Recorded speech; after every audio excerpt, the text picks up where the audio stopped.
السلام علیکم ناظرین، آج ہم آپ کو بتانے چلتے ہیں کہ اصل سکندر اعظم کون تھا۔ اصل سکندر اعظم کون تھا؟ مقدونیہ کا الیگزینڈر یا تاریخ اسلام کی حضرت عمر فاروق رضی اللہ عنہ؟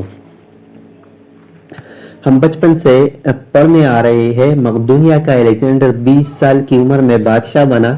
23 سال کی عمر میں مقدونیہ سے نکلا۔ آپ نے سب سے پہلے پورا یونان فتح کیا، اس کے بعد وہ ترکی میں داخل ہوا، پھر ایران کی دارا کو شکست دی، پھر وہ شام پہنچا، پھر اس نے یروشلم اور بابل کا رخ کیا، پھر وہ مصر پہنچا، پھر وہ ہندوستان آیا۔ ہندوستان میں اس نے پرس سے جنگ لڑی، اپنی عزیراز جانگوڑی کی یاد میں پھالیا شہر آباد کیا، مگر ان سے ہوتا ہوا واپسی کا سفر شروع کیا۔ راستے میں ٹائیفائڈ میں مبتلا ہوا اور 323 قبل مسیح میں 33 سال کی عمر میں بخت نصر کے محل میں انتقال کر گیا۔ دنیا کو آج تک بتایا گیا ہے کہ وہ انسانی تاریخ کا عظیم جرنیل، فاتح اور بادشاہ تھا، اور تاریخ نے اس کے کارناموں کی وجہ سے اسے الیگزینڈر دی گریٹ کا نام دیا، اور ہم نے اسے سکندر اعظم یعنی بادشاہوں کا بادشاہ بنایا۔ میں پوری دنیا کی مورخین کے سامنے یہ سوال رکھتا ہوں، حضرت عمر فاروق رضی اللہ عنہ کی ہوتے ہوئے الیگزینڈر کو سکندر اعظم کہلانے کا حق حاصل ہے؟ میں دنیا بھر کے مورخین کو سکندر اعظم اور حضرت عمر فاروق رضی اللہ عنہ کی فتوحات اور کارناموں کی موازنے کی دعوت دیتا ہوں۔ آپ بھی سوچئے، الیگزینڈر بادشاہ کا بیٹا تھا، اسے دنیا کے بہترین لوگوں نے گھر سواری سکھائی، اسے ارسطو جیسی استاذوں کی صحبت ملی تھی، اور جب وہ 20 سال کا ہو گیا تو اسے تخت اور تاج پیش کر دیا گیا، جبکہ اس کے مقابلے میں حضرت عمر فاروق رضی اللہ عنہ کے ساتھ پشتوں میں کوئی بادشاہ نہیں گزرا تھا۔ آپ رضی اللہ عنہ بھیڑ بکریاں اور اونٹ چراتے چراتے بڑے ہوئے تھے۔ آپ نے تلوار بازی اور تیر اندازی بھی کسی اکیڈمی سے نہیں سیکھی تھی۔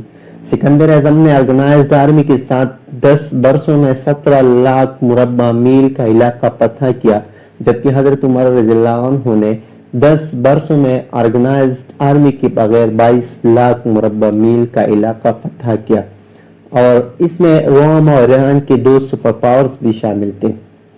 آج کے سیٹلائٹ، میزائل اور ابدوزوں کے دور میں بھی دنیا کی کسی حکمران کے پاس اتنی بڑی سلطنت نہیں ہے جو حضرت عمر فاروق رضی اللہ عنہ نے نہ صرف گھوڑوں کے پیٹ فتح کرائی تھی بلکہ اس کا انتظام و انصرام بھی چلایا تھا۔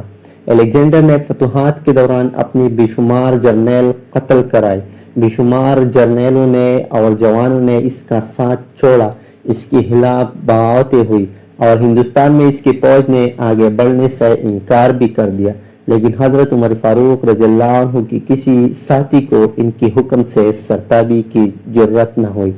وہ ایسے کمانڈر تھے کہ آپ نے عین میدان جنگ میں عالم اسلام کے سب سے بڑے سپہ سالار حضرت خالد بن ولید رضی اللہ عنہ کو معزول کر دیا، اور کسی کو یہ حکم ٹالنے کی جرت نہ ہوئی۔ آپ نے حضرت سعد بن ابی وقاص رضی اللہ عنہ کو کوفی کی گورنری سے ہٹا دیا۔ آپ نے حضرت حارث بن کعب رضی اللہ عنہ سے گورنری واپس لی۔ آپ نے حضرت عمرو بن العاص رضی اللہ عنہ کا مال ضبط کر لیا، اور آپ نے حمص کی گورنر کو واپس بلا کر اونٹ چرانے پر لگا دیا، لیکن کسی کو حکم عدولی کی جرت بھی نہ ہوئی۔ الیگزینڈر نے 17 لاکھ مربع میل کا علاقہ فتح کیا، لیکن دنیا کو کوئی نظام، کوئی سسٹم نہ دے سکا، جبکہ حضرت عمر فاروق رضی اللہ عنہ نے دنیا کو ایسی سسٹم دی جو آج تک پوری دنیا میں رائج ہے۔ آپ رضی اللہ عنہ نے نماز فجر میں الصلاۃ خیر من النوم کا اضافہ کرایا۔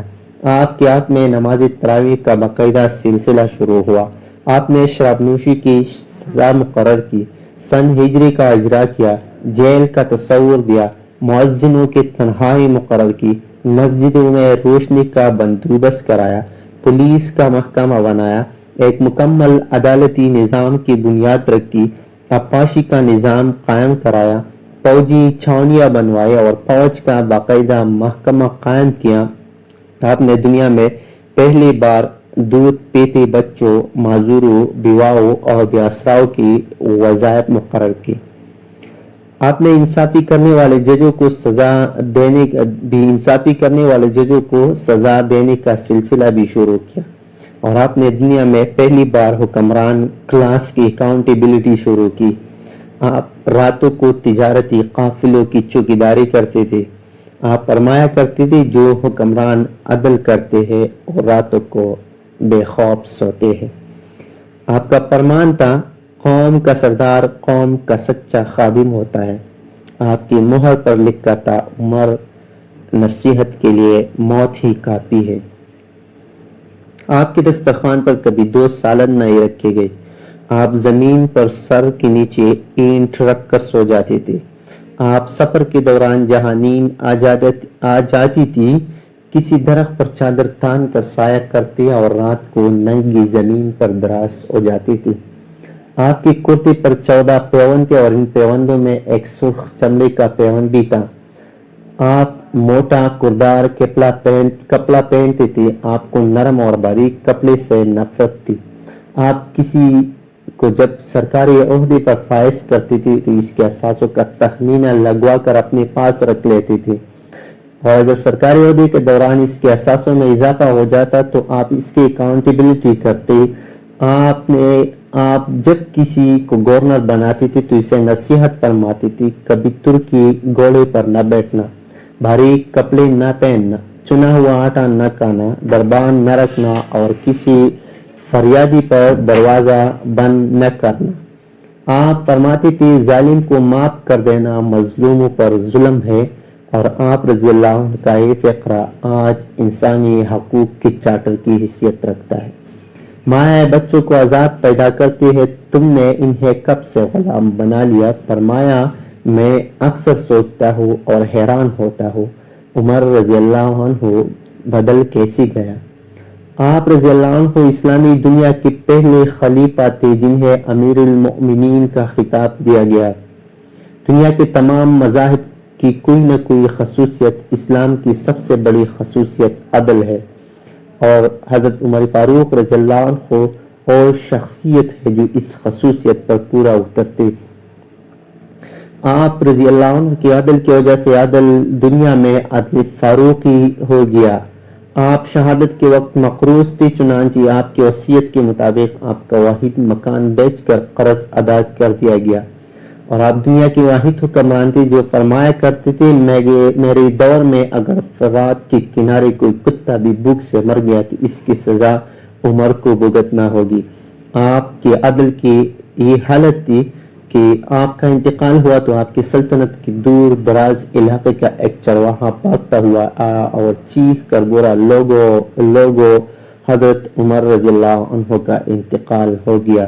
لوگوں نے حیرت سے پوچھا تم مدینہ سے ہزاروں میل دور جنگل میں، تمہیں اس ثانی ہے کہ اطلاع کس نے دی؟ چرواہا بولا جب تک حضرت عمر رضی اللہ عنہ زندہ تھی میری بھیڑیں جنگل میں بے خوف پھرتی تھی اور کوئی درندہ ان کی طرف آنکھ اٹھا کر نہیں دیکھتا تھا، لیکن آج پہلی بار ایک بھیڑیا میری بھیڑ کا بچہ اٹھا کر لے گیا۔